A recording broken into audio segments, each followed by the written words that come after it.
Nah, sebagai notaris dan PPAT tentunya kan banyak sekali ya kasus-kasus yang dihadapi gitu. Nah, khususnya dalam transaksi properti ini, kasus yang paling sering dihadapi itu apa sih? Kalau bicara notaris PPAT itu bukan lawyer kan, jadi kita sangat menghindari yang namanya sebutan kasus. Gitu ya. Jangan ada kasus gitu ya. Karena basically notaris PPAT itu berada di tengah gitu kan. Jadi tidak memihak gitu.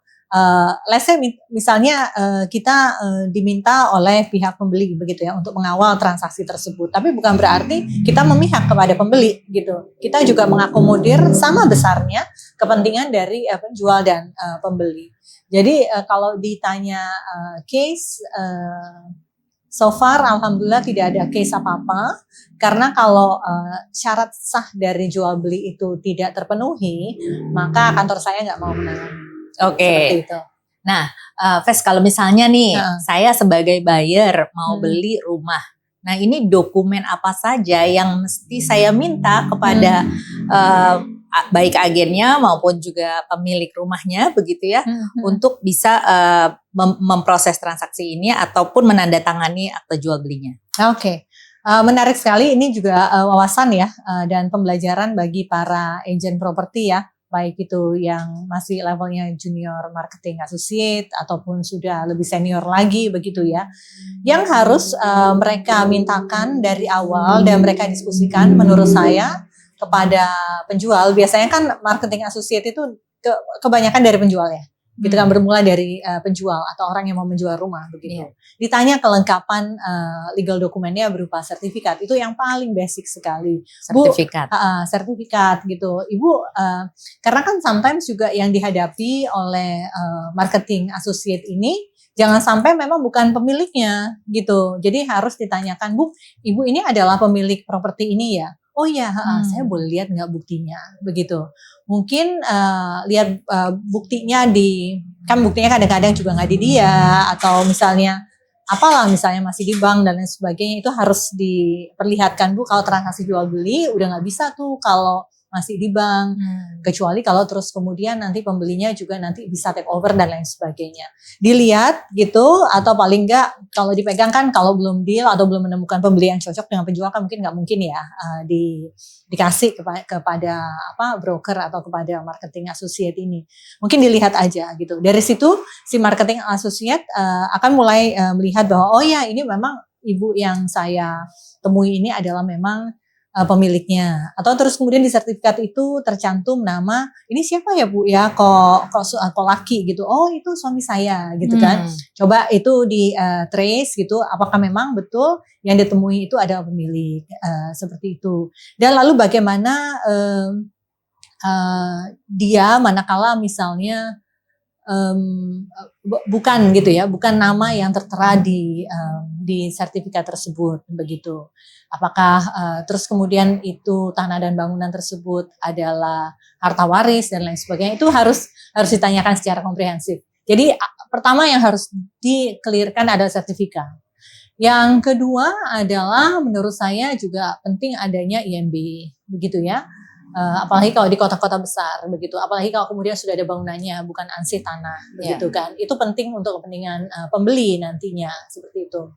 Lalu apalagi kalau kemudian mekanisme pembayarannya nanti dengan KPR gitu ya, jadi biasanya bank akan memegang sertifikat tersebut sebagai jaminan, dan diantara selain daripada dia memegang sertifikat tersebut sebagai jaminan, sebagai pemegang hak tanggungan, dia juga akan minta kreditur tersebut, yakni bank tersebut akan meminta IMB gitu. Lalu terus kemudian juga tidak ada salahnya untuk mulai bertanya kepada pemilik tanah dan bangunan itu adalah, Bu, Ibu masih ada terhutang, atau Ibu Bapak masih ada terhutang PBB nggak ya, kayak gitu. Kalau bisa di-clearkan gitu, karena apa? Karena sistem kita itu sudah bisa membaca gitu kan. Oh masih ada, tapi kalau misalnya kan ada beberapa kasus yang mungkin juga Tasya pernah cerita atau orang lain pernah cerita sama saya bahwa tapi saya mau jual beli ini bersih gitu kan. Jadi maksudnya saya nggak nanggung-nanggung lagi. Yaitu dikomunikasikan sama marketing associate kepada calon pembeli gitu. Dia memang ada tunggakan PBB di tahun keberapa, tahun berapa dan lain sebagainya. Gitu, ini bagaimana? Mungkin bisa mengurangi harga jualnya. Selain daripada itu adalah kewajiban selain PBB, kewajiban teks, kewajiban pajak kepada negara, baik itu penjual maupun pembeli adalah PPh dan BPHTB tersebut begitu.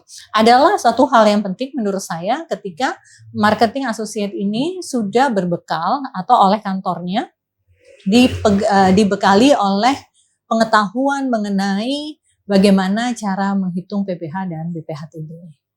Itu akan berarti badannya kan menjadi komplit dan berarti kan nilai jualnya terhadap calon pembeli maupun penjual yang menitipkan barang ya berupa rumah tersebut kepada mereka akan punya nilai plus gitu loh, karena dia bisa ngitungin sekalian gitu kan. Oke, kalau gitu tadi salah satunya adalah kita memastikan bahwa ada pemiliknya gitu ya, nama pemiliknya di dalam sertifikat. Nah, bagaimana kita bisa memastikan penjual yang kita hadapi itu adalah pemilik yang sah?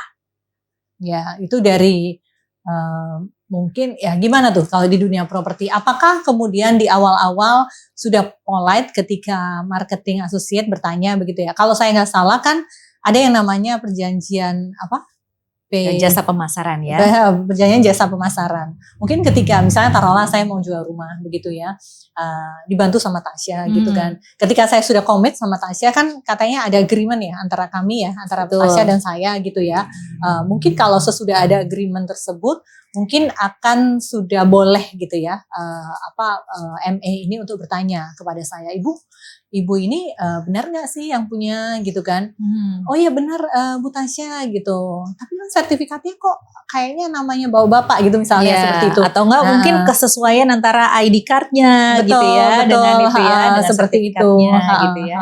Oke. Gitu. Oke, nah kalau misalnya sertifikat ini masih atas nama orang yang sudah meninggal, nah itu apakah bisa langsung dijual? Nah itu tidak bisa, itu harus ada yang namanya mekanisme turun waris lah istilahnya begitu ya. Kalau misalnya tanah dan bangunan tersebut masih atas nama ayahnya yang kebetulan misalnya sudah meninggal gitu kan, lalu kemudian ketika orang meninggal itu ada keterangan kematian ya biasanya yang paling awal seperti itu. Lalu terus kemudian dari keterangan kematian itu di kelurahan dan kecamatan bisa kita urus keterangan ahli waris gitu. Nanti disesuaikan tuh dari keterangan ahli waris tersebut, disesuaikan juga dengan kartu keluarga dan lain sebagainya, itu bisa dicek oleh notaris.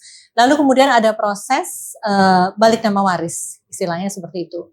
Balik nama waris itu tidak ada akta yang dibuat, tapi semua berkas yang menunjang dimasukkan kepada BPN, ke BPN, lalu kemudian BPN berproses dengan dokumen-dokumen tersebut untuk membalik nama waris kepada ahli waris. Tentunya balik nama waris ini ada pajak yang dibebankan kepada ahli waris oleh negara yang disebut sebagai BPHTB waris. Baru sesudah, karena gini, basically kan nggak ada penjual yang sudah mati ya.